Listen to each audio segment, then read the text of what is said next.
Drapeau en berne devant la façade de l'hôtel de ville, une petite foule de 300 personnes rassemblées à l'ombre des palmiers. Il est midi à Menton.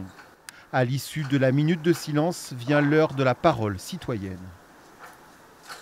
C'est dire stop, c'est dire on est là, on est tous ensemble, on est quand même unis.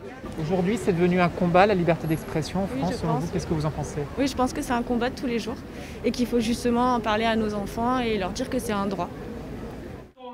À l'autre bout de la région, à Draguignan, les Varois sont eux aussi venus exprimer leur reconnaissance envers Samuel Paty. Et au-delà de la personne du professeur assassiné, rendre hommage au corps enseignant en première ligne pour la défense des libertés. C'est ça qu'on a essayé d'atteindre dans notre pays. C'est la liberté, c'est l'enseignement, c'est le socle de la République et nous disons non à ces criminels. Au milieu de la foule recueillie devant la mairie d'Antibes, un professeur d'histoire-géographie, Hassan El Jazouli, entouré de ses élèves.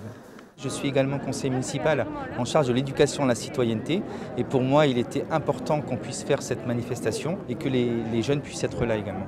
C'est vraiment triste ce qui s'est arrivé, ça ne devrait jamais arriver et venir ici pour on montre un peu notre soutien et qu'on n'est pas d'accord. Une sonnerie aux morts, une Marseillaise, une minute de silence.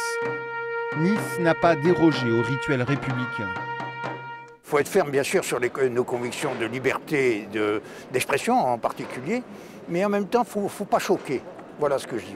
Je pense que nous tous et nous toutes, citoyens, citoyennes, on se doit de rendre hommage à un serviteur de l'école de la République. Sitôt finie la cérémonie d'hommage à Samuel Paty, des jeunes mariés se présentaient en mairie de Nice. Les rires après les larmes, la vie reprend son cours, malgré tout.